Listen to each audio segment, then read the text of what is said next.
parler de éduquer en Anthropocène. Alors pour tout vous dire, moi je suis particulièrement marqué par la figure d'une personne particulièrement célèbre qui est Greta Thunberg. Et je vais commencer cette petite réflexion autour de que serait l'éducation en Anthropocène en racontant finalement l'histoire de Greta Thunberg. Qu'est-ce qui lui est arrivé? En fin août 2018, elle avait lu en fait cette Greta Thunberg.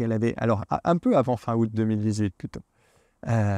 Greta Thunberg, elle a lu des articles scientifiques. C'est assez impressionnant de constater quand on écoute ces différents discours, on peut dater. Ça, c'est du Rockstrom 2009, ça, c'est du Barnowski 2011, ça, c'est du Stephen 2018, etc. C'est-à-dire, en fait, comme elle colle au plus près de ce qui a été écrit dans les articles scientifiques, on voit bien qu'elle a lu les grands articles biogéophysiques de l'Anthropocène. Et alors, elle a lu ces articles-là et elle a compris, elle a éprouvé, elle a ressenti qu'ils étaient organisés autour d'une logique, d'un paradigme qui leur donne tout leur sens, qui est le paradigme de la rupture.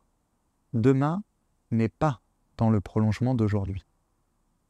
Et par ailleurs, elle était scolarisée comme une élève qui avait 15 ans et demi, et elle avait bien identifié qu'à l'école, tous les savoirs qu'elle maîtrisait, dans lesquels elle était immergée, etc., ce qui leur donnait tout leur sens, c'était un paradigme. C'était le paradigme de la continuité, un paradigme linéaire. Demain est dans le prolongement d'aujourd'hui. Je veux dire, c'est pour ça, mon gars, que si tu poses bien à l'école, tu auras un avenir. Voilà. Et elle a éprouvé de façon existentielle cet écart entre le paradigme de la rupture, qui est scientifiquement fondé, et le paradigme linéaire, qui est celui qui donne son sens au corpus des savoirs scolaires. Éprouvant cet écart-là, fin août, elle a pris un carton, et elle a écrit qu'elle se mettait en grève, et qu'elle se mettait en grève de l'école. Et sa pancarte de gréviste, elle est allée la porter sur les marches du Parlement suédois. C'est-à-dire qu'elle a compris que l'école est politique. Quand on est enseignant et qu'on reçoit à chaque arrivée de nouveaux ministres des nouvelles directives, etc., on comprend qu'il y a un lien entre l'arrivée du ministre et puis les programmes scolaires, donc on comprend combien l'école est politique. Mais les élèves en ont en général, les élèves s'en rendent un petit peu moins compte. Voilà. Elle avait bien compris ça. Et donc, on voit à cet endroit-là un espèce de triangle apparaître ou émerger, celui de l'Anthropocène et des articles de l'Anthropocène qu'elle a lus, donc les questions environnementales, la question éducative avec l'école, où à un moment donné, quelque chose lui pose problème à l'école, à tel point qu'elle dit vouloir faire grève, et puis l'instance politique. Et donc, penser l'éducation à l'époque de l'Anthropocène, c'est se situer dans ce triangle-là entre questions environnementales, questions éducatives et questions politiques. Alors, à partir de maintenant, je vais vous proposer de façon peut-être pointilliste quelques éléments qui me semblent pouvoir être épinglés pour rentrer dans une problématisation autour de l'éducation à l'époque de l'Anthropocène. La première chose que je peux dire, c'est que un changement d'époque géologique, ça amène des ruptures abyssales, à tel point que l'entrée dans une nouvelle époque géologique avec l'Holocène, il y a 11 700 ans, a généré la sédentarisation. C'est-à-dire que c'est à l'aune d'un contexte bioclimatique plus stable et plus favorable que ne l'avaient été les précédentes époques géologiques interglaciaires que l'agriculture, les expérimentations agricoles qui avaient déjà eu lieu lors des précédentes époques interglaciaires, depuis l'arrivée d'Homo sapiens à la surface de la Terre, eh bien, il y a 11 700 ans, petit à petit, elles ont prise et elles ont donné naissance, ou elles ont permis à un moment donné à l'agriculture de prendre aux quatre coins du globe. L'agriculture prenant, ensuite ça a généré la possibilité de l'élevage, et puis ensuite, de notre maîtrise des écosystèmes, a généré ensuite la capacité, donc on a maîtrisé les écosystèmes, et à partir de là, on a généré des excédents agricoles. Et puis, comme on a pu générer des excédents agricoles, ça a généré toute la complexification des grandes civilisations. Où à un moment donné, je te donne du blé, tu me donnes un steak, et puis après, c'est ce qui permet à certains aussi de construire des pyramides, d'inventer l'eau chaude, le vaccin contre la rage, le handball, etc. Et c'est ce qui a permis aussi la sédimentation de pratiques éducative et petit à petit d'une pensée éducative. Et donc l'entrée dans une nouvelle époque géologique qui vient fragiliser les conditions bioclimatiques d'existence, ça vient nécessairement amener des ruptures vraiment très conséquentes dans la conception même de l'éducation. Un élément qui me semble important en Anthropocène, le premier élément, c'est nous mettre d'accord sur les faits. C'est la raison pour laquelle nous avons parlé aussi des articles biogéophysiques, etc. Pour l'instant, on n'est pas suffisamment au fait. Voilà. Qu'est-ce qu'il se passe? Et la seule médiation satisfaisante que nous puissions avoir dans le rapport au réel pour nous mettre d'accord sur les faits, c'est la porte d'entrée scientifique. Et ce n'est pas uniquement la porte d'entrée sensible de constater qu'il a fait chaud et sec cet été. Ça ne suffit pas pour comprendre la mécanique et le fonctionnement même du système Terre. Un autre élément pour moi qui est important comme ça à épingler pour penser, problématiser l'éducation en Anthropocène, c'est comprendre ce qu'il y a devant nous. Devant nous, il y a quoi? Devant nous, il y a de la rupture. Soit une rupture dans le fonctionnement du système Terre qui conduit à un chaos civilisationnel, c'est aussi simple que ça. Et ce qui permettrait d'aboutir à cette rupture dans le fonctionnement du système Terre, c'est continuer, que nos sociétés continuent sur cette trajectoire. Soit une rupture sociopolitique dans la façon de concevoir la vie humaine en société, mais une rupture suffisamment puissante qui permette de contenir l'emballement bioclimatique. Voilà ce qu'il y a devant nous. Et à un moment donné, il s'agit aussi de nous permettre de regarder ce qu'il y a devant. À partir de là, il y a un point moi, qui me titille. Comment se fait-il que les savoirs s'accumulent dans les rapports du GIEC, dans les bibliothèques, etc., et qu'on sache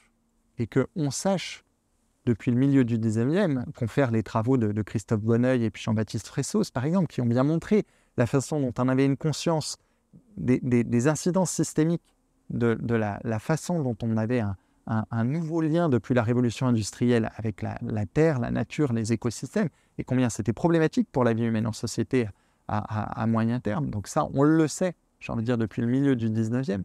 Et pourtant, moi, quand je reçois des étudiants en première année, en licence, en sciences de l'éducation, je constate qu'ils ne savent pas. Ils ne savent pas identifier les articulations entre les écosystèmes, le climat et puis les sociétés. Et ça me pose problème. Alors, voilà, c'est l'ampleur de cette ignorance. Et comment se fait-il qu'à certains égards, on sache, j'ai envie de dire, voilà, et puis qu'il y ait une telle inaction en matière bioclimatique? Alors tout le monde a sa petite théorie là-dessus. Certains vont dire que c'est dû à la puissance des lobbies. Et bien sûr, ils auraient tout à fait raison. D'autres que c'est dû à la puissance du déni. Et ils auraient de fait tout à fait raison. Moi, j'ai une petite théorie aussi là-dessus. Comme chacun a sa théorie, je me permets d'avoir la mienne. Il me semble que les enseignants, les éducateurs, les pédagogues, les enseignants-chercheurs, nous sommes trop absents de la conduite des affaires du monde. Et on a laissé le monde, la conduite des affaires du monde, aux seuls économistes. Si je devais dire les choses, ça sont un petit peu cash et provocatrices. Et il me semble qu'à cet endroit-là, il est important que, comme éducateur, on puisse investir d'autres sphères de la société que juste la classe. Voilà. Qu'on puisse se positionner. Parce que, en fait, comme éducateur, on a un rapport singulier à l'avenir. Un éducateur, quand il est en présence, j'entends éducateur dans une acception large, qui intègre les enseignants, les formateurs, accompagnateurs, etc. Quand on a une fonction éducative avec d'autres, pour d'autres, quand on est en présence d'un jeune, l'avenir existe. J'ai envie de dire, le miracle de l'ouverture de l'avenir existe. Et quand on laisse à un moment donné la question de l'avenir, et puis la question de l'avenir d'un point de vue structurel, c'est-à-dire dans l'organisation sociopolitique de nos sociétés, aux seuls économistes qui élaborent tout un tas de projections comme ça, sans avoir de prise de terre et de compréhension et de lecture du système Terre, tout organisé uniquement autour du paradigme de la croissance. Et quand on voit l'ampleur des difficultés à un moment donné pour intégrer d'autres paradigmes, avec celui de la décroissance par exemple, de fait, c'est du point de vue de la question de la préparation d'un avenir hospitalier à l'égard des jeunes, c'est particulièrement problématique. Et puis de la même façon, si on laisse cette réflexion sur l'avenir et puis l'organisation sociopolitique de l'avenir au seul géologue, avec uniquement la question de la projection des courbes si problématiques dont on a parlé dans d'autres vidéos, bah de fait, ça entrave aussi la possibilité de l'avenir. Donc il y a quelque chose à trouver, et il y a quelque chose, il me semble, qui est vécu chez les éducateurs, chez les enseignants, d'une forme de la matérialisation d'une espérance intellectuellement honnête, à la hauteur des enjeux, bien sûr, qui soient informés, pour accompagner des ruptures qui soient réalistes et justes.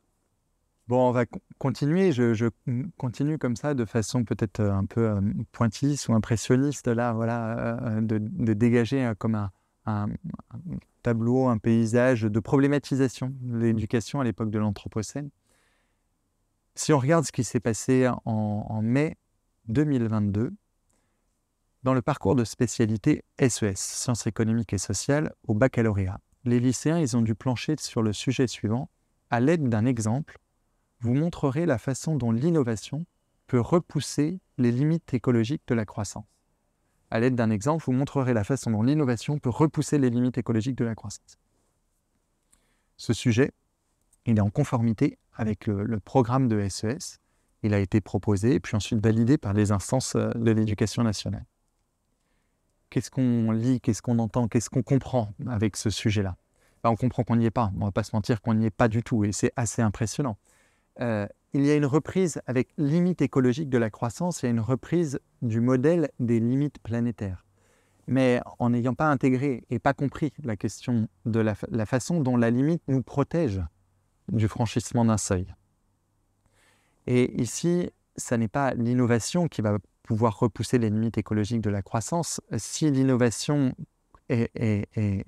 arrive sur fond d'une poursuite du modèle économique croissantiste, fondé sur un capitalisme rentier et spéculatif, et donc en gros, si on continue sur notre trajectoire, en fait, on va franchir des seuils qui vont être particulièrement problématiques. Et donc, on ne va pas se mentir, qu'est-ce qui se passe avec un sujet d'examen comme celui-là? En fait, ce sont des logiques obscurantistes. Comment l'école républicaine peut-elle viser une émancipation si elle est enlisée dans un tel obscurantisme? Voilà, donc ça, c'est vraiment un problème. Nous devons nous départir à l'aide des savoirs de cet obscurantisme. À l'aide de quel type de savoir? De savoir biogéophysique, bien sûr, ce dont nous avons parlé, mais aussi de savoir sociopolitique. Parce qu'aujourd'hui, les éducateurs, les enseignants, ils sont cantonnés dans une posture qui est nourrie d'une injonction à la neutralité. Quand on est enseignant, on doit être neutre politiquement, sinon on fait une faute grave, sinon on a l'inspecteur sur le dos. Alors, un enseignant, le problème, c'est que cette injonction à la neutralité, elle entrave sa capacité d'objectivation du réel. Pour comprendre jusqu'au bout le système Terre et la trajectoire sur laquelle sont nos sociétés, évidemment, il faut des savoirs biogéophysiques, mais il faut aussi des savoirs sociopolitiques. On est aussi obligé de poser des mots comme néolibéralisme, maximisation des intérêts individuels, capitalisme rentier et spéculatif. Une terminologie d'un politiste que j'aime beaucoup, qui est celle de classe rapace. Ça rappe un peu. Classe rapace, ça signifie cette porosité entre les cabinets ministériels et puis les grands groupes du CAC 40. Et pour dire, mais en fait, comment on peut penser un pouvoir public si il est en collision avec le pouvoir privé? Et donc, si on n'amène pas l'ensemble de ces savoirs sociopolitiques, de fait, on ne peut pas comprendre jusqu'au bout. La mécanique même, la matière même, les transformations même dans la matière qui orientent, qui organisent le système Terre. Donc, on doit sortir de cette neutralité. Alors, si cette sortie de neutralité, elle entre dans un moment où l'éducateur utiliserait l'endoctrinement comme outil, là, c'est un vrai problème. Il faut qu'on puisse nous départir de cette injonction à la neutralité pour mobiliser les outils de l'éducateur, que sont ceux de la problématisation. Et je voudrais terminer peut-être avec un petit exemple, ou alors terminer avec deux choses. La première, c'est un petit exemple. Imaginons le petit Léo. Le petit Léo, il est en terminale, c'est vraiment un très bon élève, il est très fort en maths. Et le petit Léo, il veut faire HEC. On va dire, super, voilà, génial, on applaudit des deux mains. Il veut faire HEC parce qu'il veut bosser dans le milieu de la banque. On a bien besoin de banque pour que les uns et les autres puissent acheter une baraque, etc. Je veux dire, c'est au service du bien commun, d'une certaine façon, ou en tout cas du déploiement de la vie. Il veut bosser dans une banque pour devenir trader, comme son oncle, et pour spéculer sur les matières premières alimentaires, parce qu'il a compris que la meilleure façon de se faire du blé, c'était de prendre des positions sur le blé, depuis l'invasion de l'Ukraine par la Russie. Et puis de spéculer aussi sur les médicaments. Alors, vous voyez bien le petit Léo là, c'est un très bon élève, peut-être même il incarne la méritocratie à la française. Quand est-ce que le système éducatif, on va l'arrêter dans cette course-là? Il ne fait rien d'illégal en fait, il n'est pas en train de dealer des barrettes de shit dans un immeuble, le petit Léo. Quand est-ce qu'on va l'arrêter? Mais au nom de quoi? Au nom de quoi on pourrait l'arrêter? Au nom d'une morale qui ne serait pas fondée en droit, parce que tout ce qu'il projette de faire, de fait, c'est tout à fait légal. Et en même temps, on ressent bien que c'est un problème, et on ressent bien que ça a généré un problème aussi au niveau de l'entrée dans cette nouvelle époque géologique. Donc voilà le type de problème que nous devons nous coltiner en éducation. Et puis peut-être un dernier élément, il me semble qu'une des visées de l'éducation à l'époque de l'Anthropocène, c'est aussi apprendre à juger et apprendre à juger la politique. Ah, là on pourrait se dire, ouf, juger la politique, c'est du lourd là, qu'est-ce qu'il veut dire derrière? Ce que je veux dire derrière, c'est que les récits, nos existences, elles sont tissées de récits politiques, qui certains nous conduisent dans le mur, et puis d'autres peuvent avoir une incidence pour contenir l'emballement bioclimatique. Ouais, est-ce qu'il ne reviendrait pas aussi à l'éducation d'apprendre à juger pour nous départir de ces récits mensongers qui nous font foncer toujours plus droit et plus fort dans le mur, ces récits politiques, pour essayer de valoriser, privilégier les récits qui vont contenir l'emballement bioclimatique? Voilà, de ces différents éléments, j'ai eu l'occasion d'en parler dans le livre Qui sauvera la planète, les technocrates, les autocrates ou les démocrates, et puis dans différents ouvrages, Mutation, L'aventure humaine ne fait que commencer, Penser l'éducation à l'époque de l'Anthropocène avec Renaud Etier, ou encore Éduquer en Anthropocène avec Jean-Philippe Piron.